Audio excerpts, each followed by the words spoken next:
Dans le Nouveau Testament, nous avons plusieurs passages qui nous montrent que tout l'Ancien Testament a été écrit pour notre instruction, pour notre avertissement. Et ainsi, nous apprenons beaucoup de leçons dans l'Ancien Testament. La doctrine se trouve dans le Nouveau Testament, mais beaucoup de leçons pratiques et spirituelles nous trouvons dans l'Ancien Testament. Et dans cette série que nous avons commencée concernant les sacrifices, nous avons beaucoup de leçons. La dernière fois, nous avons parlé un peu des sacrifices d'Abraham. On a vu dans Genèse 12 deux sacrifices, ensuite dans le chapitre 13, ensuite dans le chapitre 15, un sacrifice. Non, 14 aussi, et chapitre 15 était le 6e sacrifice.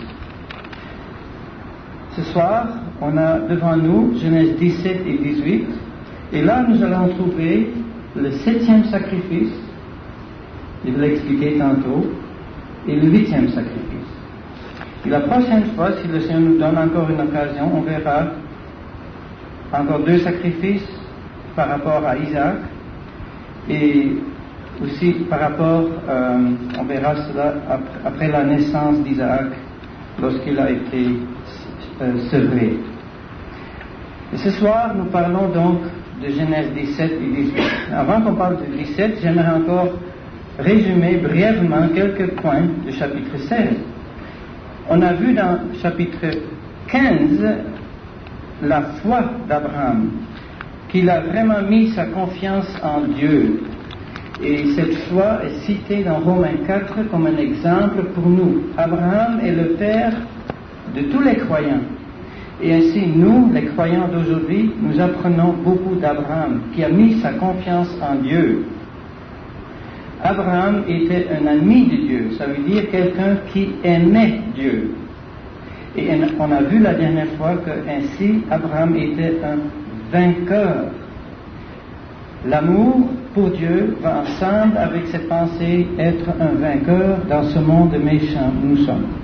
Et ainsi, Abraham était vraiment un vainqueur, par la foi et par amour pour Dieu. Donc, on peut se poser cette question à nous-mêmes aussi. Est-ce que moi, j'aime Dieu? Est-ce que moi, je suis vraiment un vainqueur? Est-ce que moi, je suis ici pour servir le Dieu vivant et vrai? Est-ce que moi, je suis ici pour prendre soin des intérêts de Dieu? C'est ça qu'on voit avec Abraham. Mais Abraham a dû apprendre une leçon très importante dans Genèse 16. Et si vous voulez prendre à note, cet enseignement ou cette leçon a été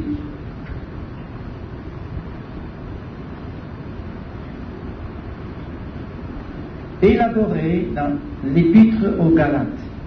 L'Épître aux Galates parle beaucoup de la chair, parle beaucoup de la foi. Et ce qu'on voit dans Genèse 16, nous avons vu la dernière fois, Abraham et Sarah, ils ont agi par la chair. C'était acceptable comme coutume sociale de prendre une concubine, comme Agar est devenue la concubine d'Abraham. Mais selon les pensées de Dieu, ce n'était pas du tout une solution. Pour Abraham et pour Sarah, c'était pour aider Dieu un peu, pour avancer le plan de Dieu, pour que la promesse de Dieu puisse se réaliser. Mais ça ne va pas comme ça. La chair ne peut jamais accomplir les plans de Dieu. Et même la meilleure de la chair, c'est une entrave. La chair religieuse, comme on voit aussi dans l'Épître aux Galates, c'est une entrave, c'est un obstacle, ça n'aide pas du tout, ça nous éloigne de la pensée de Dieu. Et ce qu'on voit dans Genèse 16, Abraham et Sarah n'ont pas eu d'autre communication de la part de Dieu pendant 13 ans. Au lieu d'avancer leur cause, ça a été un retard, un délai. Et c'est une leçon que nous devons tous apprendre, que la meilleure de la chair ne peut jamais avancer la cause de Dieu.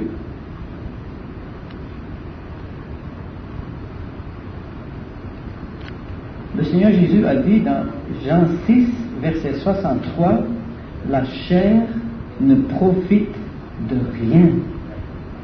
Ça c'est très solennel. La chair ne profite de rien.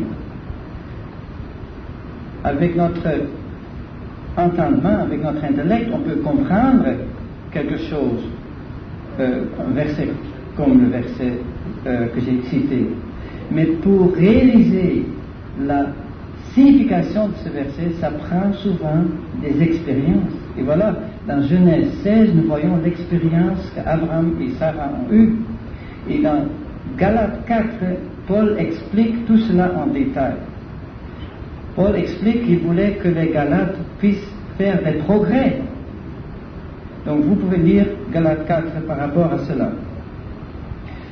Maintenant on arrive au chapitre 17, et ça c'est de nouveau une intervention de la grâce de Dieu. Dieu est intervenu après 13 ans pour parler de nouveau à Abraham. Et comment Dieu s'est adressé à Abraham d'une nouvelle façon? Il dit au verset 1er, chapitre 17, « Je suis le Dieu Tout-Puissant ». Il y a plusieurs pensées pour expliquer le mot Tout-Puissant. Peut-être que ça vient d'un mot qui veut dire montagne. Là, on voit que Dieu a vraiment une grande puissance, comme symbolisé par une montagne. Cela a été comparé avec d'autres choses, mais une chose est sûre et certaine, toutes nos ressources sont dans ce Dieu tout-puissant. Il est tout suffisant. Et dans Genèse 16, Abraham a dû apprendre que lui-même n'était pas suffisant. Il n'était pas suffisant pour accomplir les plans de Dieu. Maintenant, il doit mettre sa confiance en ce Dieu tout-puissant. C'est lui qui va accomplir les plans. Et dans le plan prophétique par rapport à l'histoire de ce monde et l'histoire d'Israël, on voit dans les prophéties que Israël aussi devra mettre leur confiance dans ce Dieu tout-puissant pour qu'il puisse réaliser toutes les promesses qu'il a faites à Abraham. Et un jour à venir, il va accomplir ces promesses. Mais il faut qu'eux apprennent à mettre leur confiance en Dieu. Aujourd'hui, c'est à nous à mettre notre confiance en Dieu, à vous et moi. Comme Abraham a dû apprendre cette leçon-là, c'est maintenant à vous et moi à mettre notre confiance en lui seul. Et là, on va voir le 7e sacrifice. C'est quoi le 7e sacrifice? C'est Abraham lui-même. Il se donne complètement à ce Dieu. Il n'essaie plus à faire quelque chose par sa propre chair.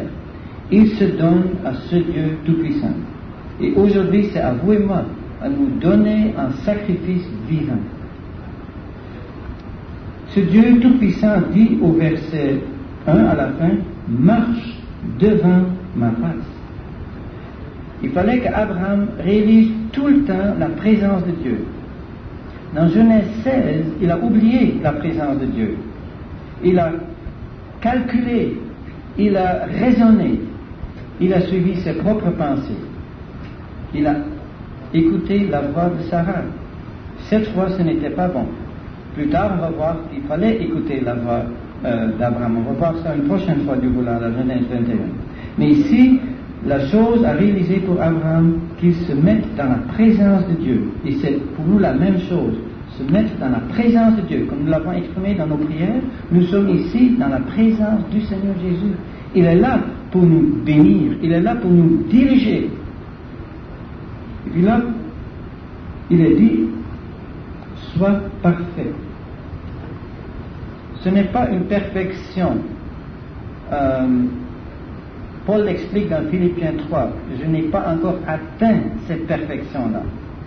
Mais je suis en route pour saisir cela. Et dans un sens, il avait saisi. Ce que nous devons réaliser dans notre petitesse, que toutes nos ressources sont dans ce Dieu tout-puissant. Et soit parfait veut dire, on est comme un livre ouvert. On ne cache rien. On n'essaye rien. On ne calcule rien. On met sa confiance dans ce Dieu. C'est ça la perfection de ce verset-là. Et ça veut dire, qu'on réalise toutes nos ressources sont dans ce Dieu Tout-Puissant. C'est ça l'implication de ce mot parfait.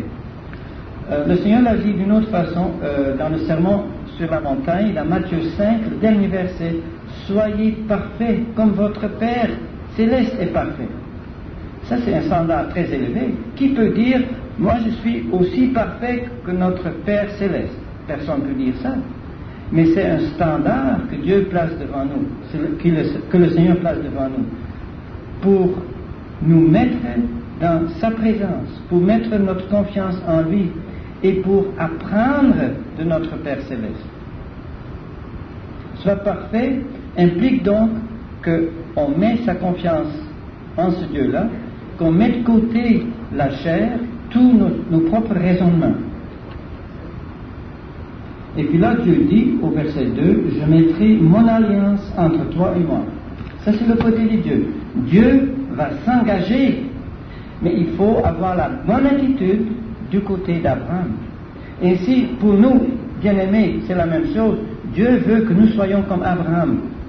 Dans ce sens, un livre ouvert, dépendant de Dieu, sans raisonnement, mettant notre confiance en lui. Et là, il va s'engager, il va nous aider. C'était l'expérience de Paul aussi, on peut voir dans le Nouveau Testament, de beaucoup de chrétiens qui ont eu cette expérience-là. Et aujourd'hui, c'est à vous et moi, à mettre notre confiance en lui, et ainsi il va s'engager pour nous.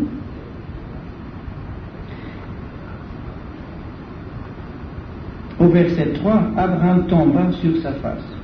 Je ne veux pas parler de tous les détails maintenant parce que je veux concentrer sur le sacrifice. Je ne veux pas parler de tous les détails des alliances pour Israël, pour la descendance d'Abraham, pour le pays promis, comme on a vu dans Genèse 13. Mais on veut suivre quelques pensées clés. Abraham tomba sur sa face. Ça, c'est la bonne attitude. Ça veut dire il ne maintient rien de lui-même. Il tombe devant la face de l'Éternel. Et ainsi, nous devons tomber, nous mettre à genoux devant le Seigneur Jésus en réalisant notre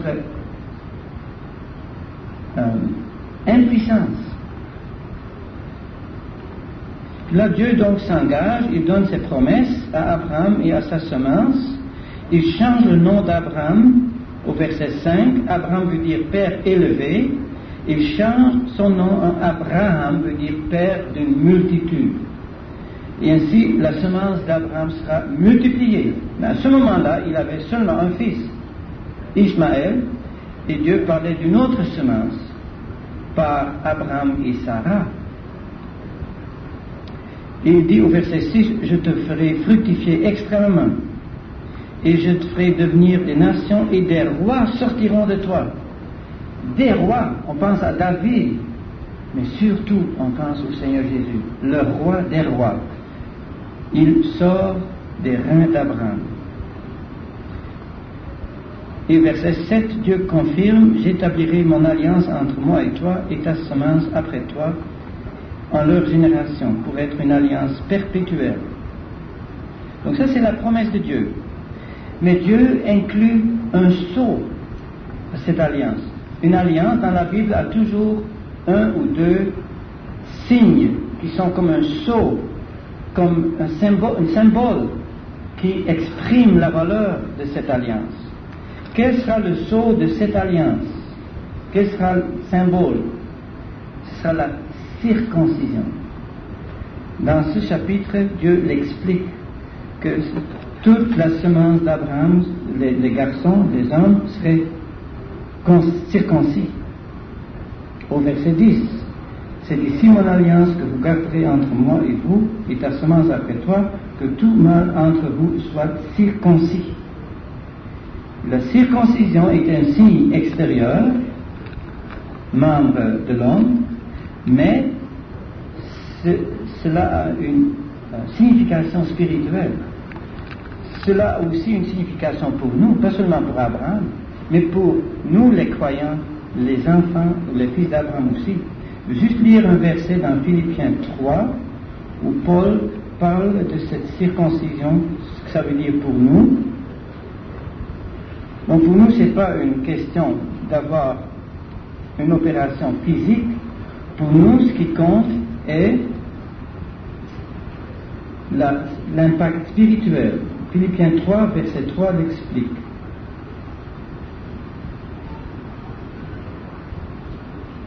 Je vais lire verset 2 aussi. Prenez garde aux siens, prenez garde aux mauvais ouvriers, prenez garde à la concision. Ça, c'est des références aux faux enseignements que de faux enseignants avaient essayé avec ces enseignements, les faux enseignants avaient essayé d'influencer les Philippiens et d'autres chrétiens dans ce temps-là. Mais Paul dit au verset 3, nous sommes la circoncision. Nous sommes, c'est notre position devant Dieu. On pourrait lire beaucoup de versets qui confirment cela. 3 fois dans Éphésiens et beaucoup d'autres fois dans Romains et d'autres épîtres qui nous montrent ce que nous sommes devant Dieu. Qu'est-ce que nous sommes devant Dieu? Nous sommes la circoncision. Qu'est-ce que ça veut dire? Nous sommes dans une position devant Dieu où la chair a été mise de côté.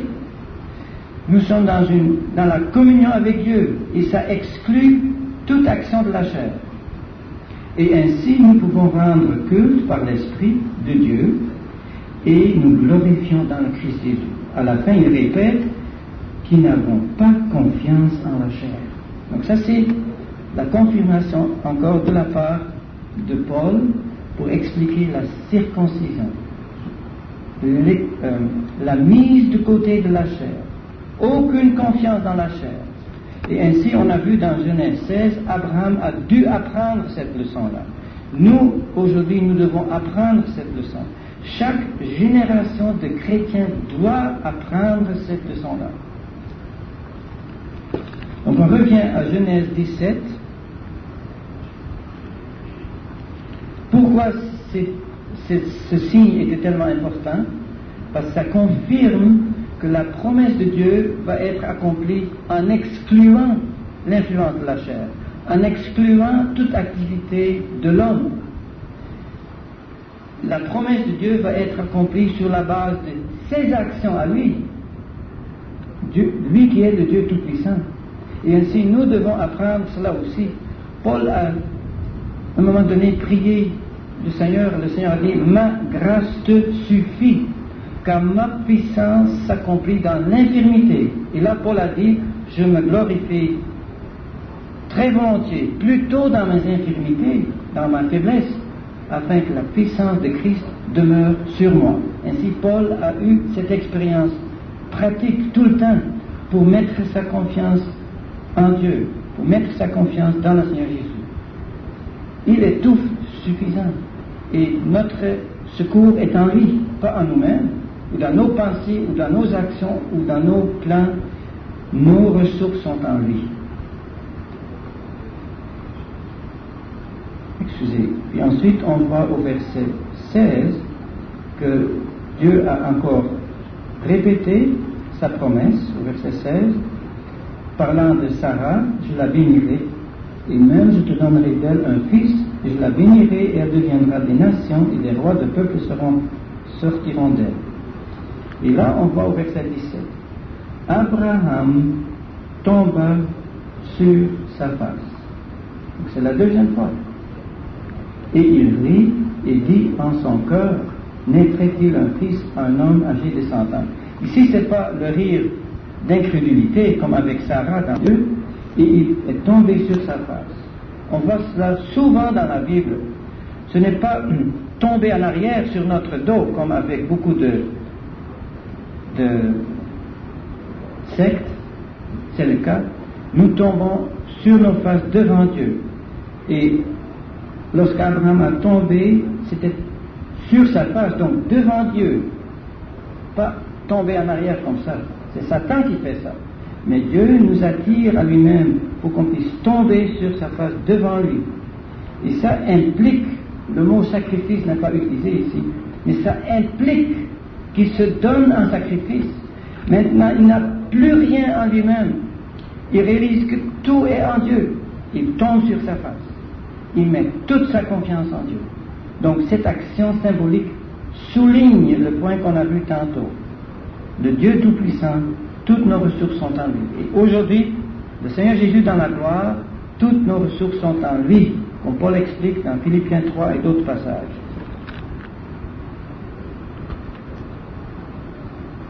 Au verset 21, mais mon alliance, je l'établirai avec Isaac, que Sarah t'enfantera, en 7 saisons. Cette expression en 7 saisons est répétée 3 fois. Ici, dans chapitre 17, la première fois, chapitre 18, on verra tantôt la deuxième fois, et l'accomplissement dans chapitre 21, verset 2, la troisième fois. 7 saisons. Dieu est en contrôle. Dieu va accomplir ses promesses, mais ce ne sera pas son action, pas par l'effort de la chair. Verset 22, ayant achevé de parler avec lui, Dieu monta d'auprès d'Abraham. Donc, Abraham a eu la communion avec Dieu, Abraham s'est donné en sacrifice, Dieu monta, Dieu a eu cette communion avec Abraham, Dieu a accepté ce sacrifice. On voit plusieurs exemples dans l'Ancien Testament où un sacrifice a été donné et ensuite l'ange montait, ici Dieu montait après. Quant à nous, j'aimerais juste lire Romains 12, versets 1 et 2, pour voir que nous devons nous donner aussi un sacrifice à ce Dieu plein de miséricorde. On a pensé à cette miséricorde dans la prière, dans le cantique aussi. Et dans Romains 12, nous voyons que Paul dit, au verset 1er, je vous exhorte donc, frères, par les compassions de Dieu, à présenter vos corps en sacrifice vivant. Le mot présenter, c'est ici le mot qui est utilisé toujours pour présenter un sacrifice. Donc, présentez vos corps en sacrifice. Et en sacrifice, c'est au singulier. Nos corps, c'est au pluriel. Ça veut dire ensemble, tous les chrétiens ensemble, sont un seul sacrifice vivant pour Dieu. Et ainsi, nous pouvons nous donner un sacrifice, comme Abraham s'est donné un sacrifice. Et cela est appelé un sacrifice vivant. On ne termine pas à vivre, on vit par la foi. Et on continue à vivre par la foi. C'est un sacrifice saint, mis à part pour Dieu, en accord avec les standards de sa sainteté.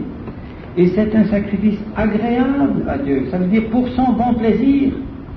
Comme le Seigneur Jésus a vécu ici sur la terre pour le bon plaisir de Dieu. Ainsi, Dieu nous a placés dans ce même monde pour que nous puissions vivre pour son bon plaisir. Nous ne sommes pas parfaits comme le Seigneur Jésus était parfait. Mais nous pouvons suivre l'exemple du Seigneur Jésus. Et Dieu cherche à avoir un tel sacrifice de notre part pour son propre plaisir. Et Paul dit, ce qui est votre service intelligent. C'est tout à fait logique. C'est une réponse. Dieu peut s'attendre à une telle réponse. Dieu a donné tout. Et maintenant, il peut s'attendre à une telle réponse de notre part. Et par rapport à cela, il dit aussi, ne vous conformez pas à ce siècle, mais soyez transformés par le renouvellement de votre entendement. Ce renouvellement d'entendement, on a vu avec Abraham. Genèse 16 comparé avec Genèse 17.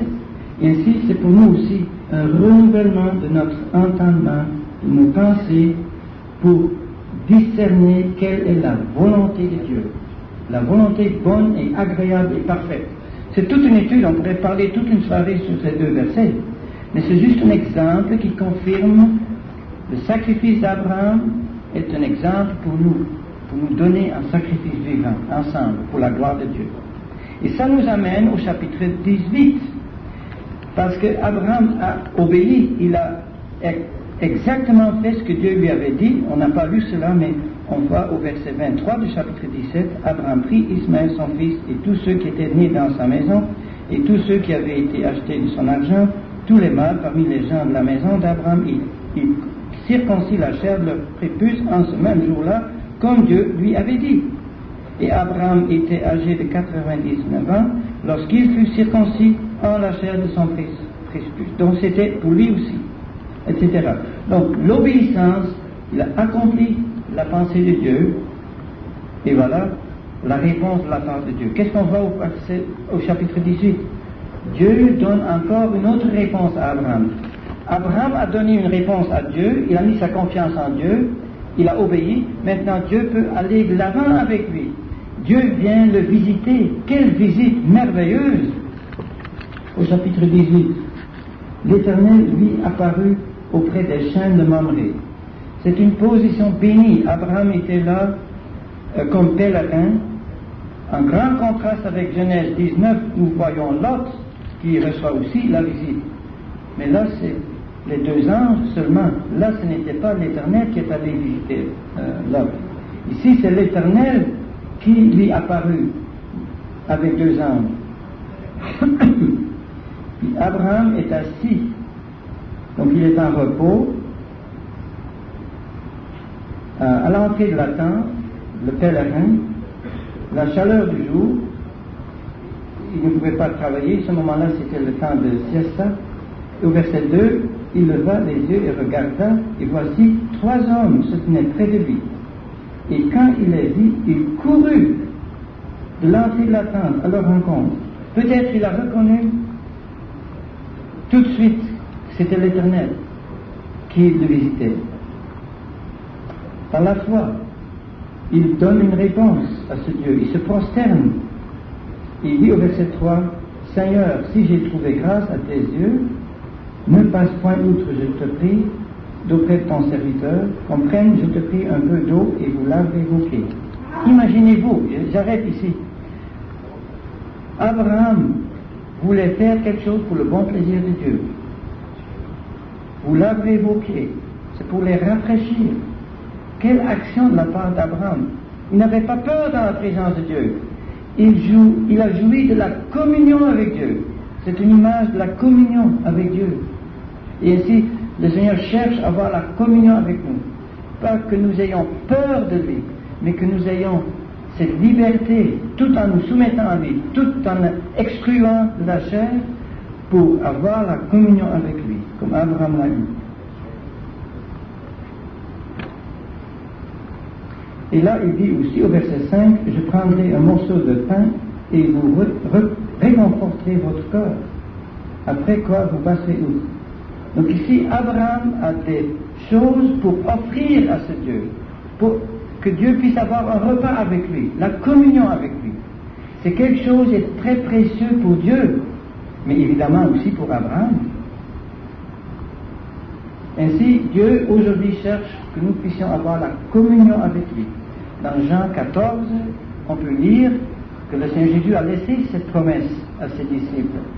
Si nous l'aimons, on va faire ses commandements, on va garder sa parole, et là il dit, moi et mon Père, nous allons chez vous. Donc par l'Esprit de Dieu, nous avons maintenant l'Esprit de Dieu, et si nous voulons obéir sa parole, le Seigneur Jésus, par son Esprit, le Fils et le Père, vont nous visiter. Vous pouvez lire dans Jean 14, c'est vraiment merveilleux. Jean 14 nous parle de la maison du Père, et que le Seigneur Jésus va venir nous chercher pour nous introduire dans la maison du Père. Mais un peu plus tard, dans ce même chapitre, il dit, entre-temps, je vais venir chez vous, par son Esprit, il est chez nous, pour nous visiter. Et la pensée est maintenant, est-ce que nous avons aussi quelque chose pour rafraîchir le cœur du Seigneur, pour avoir la communion avec lui, pour réjouir son cœur? Comment est-ce qu'on peut réjouir le cœur du Seigneur? En faisant sa volonté. On a vu cela dans Romains 12. En faisant sa volonté, l'obéissance d'Abraham a ouvert la porte pour cette communion. Si nous voulons suivre nos propres pensées, on exclut la communion avec Dieu. C'est impossible. Dieu peut seulement avoir la communion avec nous sur la base de ses pensées, sur ces termes-là. Et en se soumettant à ces termes-là, à Dieu, là on peut avoir la communion avec Dieu. Là on peut réjouir le cœur de Dieu. C'est ça que Dieu cherche, évidemment. Et puis là on voit Abraham de nouveau comme un vainqueur. Ici on arrive au 8e sacrifice. Détails qui vont suivre au verset 6. Abraham alla en hâte. De nouveau, cette hâte, c'est pas pour précipiter les choses, c'est pas la hâte de la chair, c'est ici l'engagement du vainqueur. Il s'engage. Il a tout à fait à cœur les intérêts de Dieu. Il s'engage et il même prend un serviteur pour être impliqué dans ce service. Donc, et Sarah elle-même aussi. Verset 6, Abraham alla en Arc dans la tente vers Sarah et dit, prends vite 3 mesures de fleurs de farine. Ici nous avons des détails concernant un sacrifice qui est appelé plus tard dans l'Ancien Testament offrande de gâteau. Dans cette offrande de gâteau, on a des éléments importants. 3 mesures suggèrent la Trinité et on voit dans le Seigneur Jésus comme homme ici sur la terre, il a révélé Dieu. Dieu s'est plu à se manifester dans l'homme Christ Jésus. On peut lire Colossiens 1 pour comprendre cela. Et là, on voit l'offrande de gâteau qui nous parle de la vie du Seigneur Jésus ici sur la terre. Une vie de perfection pour le cœur de Dieu, pour la satisfaction du cœur de Dieu. Et ensuite, Abraham prend aussi, au verset 7, il courut au troupeau. De nouveau, cet engagement d'un vainqueur et prit un veau tendre et bon. Là, on voit un détail qui nous parle d'un sacrifice qui est appelé plus tard dans la Bible le sacrifice de prospérité ou sacrifice de paix. C'est un sacrifice qui exprime la communion avec Dieu, la communion avec le Seigneur Jésus dans la gloire maintenant, la communion avec notre Père. Ce sacrifice de prospérité ou de paix, c'est vraiment la communion. Mais on ne peut pas avoir la communion avec Dieu sans le sacrifice du Seigneur Jésus. C'est lui-même qui a été ce veau tendre et bon. Tendre veut dire aussi doux. Le Seigneur Jésus a été doux, tendre, mais aussi bon. On voit la bonté de Dieu en lui et en son sacrifice. On peut penser aussi au sacrifice de Luc 15, lorsque le fils prodigue est retourné, a confessé ses péchés, et là le Père a dit, sortons le plus beau vêtement et un anneau pour lui, et aussi le veau gras. Il allait avoir un repas. Ici, ce sacrifice est nécessaire pour un repas, comme j'ai dit tantôt, la communion avec Dieu. Donc, ce sacrifice, comme je dis, c'est le 8e sacrifice de la part d'Abraham. Il s'exprime ici la communion avec Dieu, et la communion inclut, qu'on pense à l'humanité du Seigneur Jésus, qui ensuite s'est donné en sacrifice, comme ce veau tendre et bon. Puis là, on voit qu'Abraham avait aussi un serviteur à sa disposition. Il le donna à un jeune homme. Ça, c'est un autre élément. On voit dans Luc 15 aussi que le Père a donné des ordres à ses serviteurs. Ce sont les jeunes hommes qui sont là. Plus tard, dans Genèse 22, on va voir 2 jeunes hommes d'Abraham qui étaient présents lorsque Abraham a voyagé à la montagne de Moria où il avait sacrifié Isaac. On verra cela dans Genèse 22, une autre fois du coup. Donc, un jeune homme, c'est quelqu'un qui a été initié dans les pensées de Dieu, qui est disponible pour faire la volonté de Dieu en communion ici avec Abraham. Quel impact moral Abraham a eu sur ses serviteurs, c'est une belle leçon pour nous. Et ce serviteur s'est hâta aussi de la prêter. Donc, tout dans le contexte du vainqueur, pour chercher à faire ce qui plaît au cœur de Dieu. Ainsi, Abraham a pris soin des intérêts de Dieu. Et qu'est-ce qu'on voit au verset 8? Il prit de la crème. La crème, c'est la meilleure part du lait. Et ça nous parle donc de cette bénédiction spéciale. Mais c'est ici pour réjouir le cœur de Dieu. Dieu nous donne tout à jouir. Mais nous pouvons aussi offrir quelque chose à Dieu. Et là, on doit donner la meilleure part. La meilleure part est pour Dieu. On voit ça comme une ligne rouge à travers toute la Bible. La meilleure part est pour Dieu. La graisse est pour Dieu. Et d'autres éléments sont uniquement pour Dieu. Et Abraham réalise cela. Et le lait et le veau, juste une petite parenthèse, les lois actuelles des Juifs disent qu'on ne peut pas manger le lait et la viande en même temps. Ils séparent tout. Mais qu'est-ce qu'on voit ici? Ici, on voit ces deux éléments, la crème, le lait d'un côté, et le veau de l'autre côté, ensemble, bien apprêtés, et mis devant eux, et il se tint. Abraham est là, il se tint là. Qu'est-ce que ça veut dire? Est-ce qu'il n'a pas eu la communion avec Dieu? Oui. Il s'est réjoui, il a vu que l'Éternel, là, dans cette forme d'un homme, et dans l'Ancien Testament, l'ange de l'Éternel est toujours, il parle toujours du Seigneur Jésus. Dieu s'est manifesté dans la personne du Fils avant l'incarnation. C'est l'ange de l'Éternel. Mais Jean 1, verset 14, la parole devenue chair, là le Seigneur Jésus est devenu homme à jamais. Ici c'est en forme d'un homme, mais là il n'est pas encore devenu homme. Mais c'est pour pouvoir apparaître à Abraham, pour avoir cette communion avec Abraham. Et Abraham se tint là, de nouveau le vainqueur, il se tint là dans la présence de Dieu, par respect, par amour pour Dieu. Il a ainsi joui de cette communion, qu'il a pu offrir quelque chose pour la satisfaction du cœur de Dieu. Et ils mangèrent. Puis là, on voit dans le restant du chapitre, brièvement quelques pensées encore, que Sarah n'était pas sur cette hauteur-là. Elle n'avait pas encore arrivé à ce niveau-là. Plus tard, oui. On va lire quelques versets encore tantôt dans Hébreux 11 et dans Romains 4. Mais on continue maintenant dans Genèse 18. Dieu confirme sa promesse de nouveau à Abraham, et Sarah a écouté en arrière de la porte, au verset 10, et là elle n'a pas cru, au verset 12. Et là Dieu dit, au verset 13, l'Éternel dit à Abraham, pourquoi Sarah a-t-elle ri, disant, est-ce que vraiment j'aurai un enfant, moi qui suis vieille? Donc là, il y avait un manque de foi. Plus tard, on voit que Sarah a cru aussi, et là, elle a ri aussi. Et puis le nom Isaac veut dire rire. Là, on voit que tout est correct, plus tard. Puis là, je veux souligner le verset 14. Y a-t-il quelque chose qui soit trop difficile pour l'Éternel? On pourrait traduire aussi, y a-t-il quelque chose qui soit trop merveilleux pour l'Éternel? Dans Luc 18, le Seigneur Jésus, ce qui est impossible aux hommes est possible à Dieu. C'est dire la même chose d'une autre façon.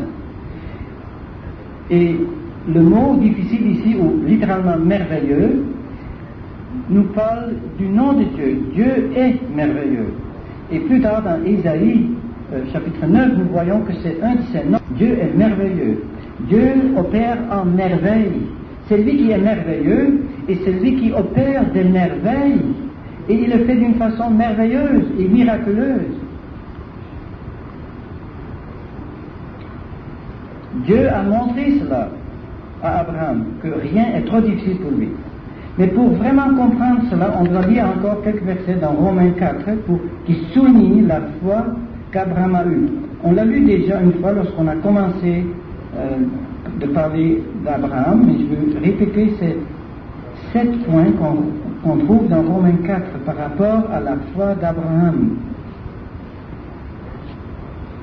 Le vrai vainqueur, comme on a vu plusieurs fois, Abraham, le vrai vainqueur, par la foi, on lit dans Romains 4,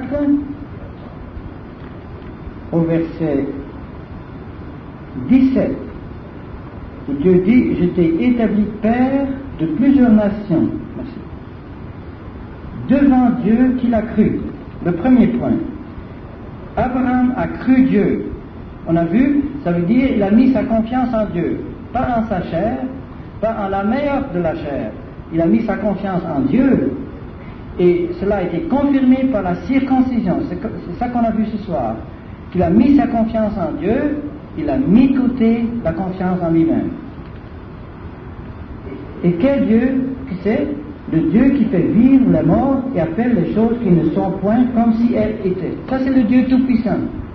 Le Dieu qui peut faire vivre les morts, le Dieu qui appelle les choses qui ne sont point, ça c'est le Dieu Tout-Puissant. Et il a mis sa confiance en ce Dieu-là. Et nous pouvons mettre notre confiance en ce Dieu, qui est notre Dieu. Le deuxième point, verset 18, qui contre espérance crut avec espérance. Qu'est-ce que ça veut dire? Dans Genèse 15, Abraham avait cette espérance. Dieu lui parlait de la promesse. Et Abraham a cru. Et Dieu lui a compté cela à justice. Abraham a espéré. Mais là, il a dû apprendre une leçon. Ce n'était pas ses propres efforts qui pouvaient accomplir les plans de Dieu.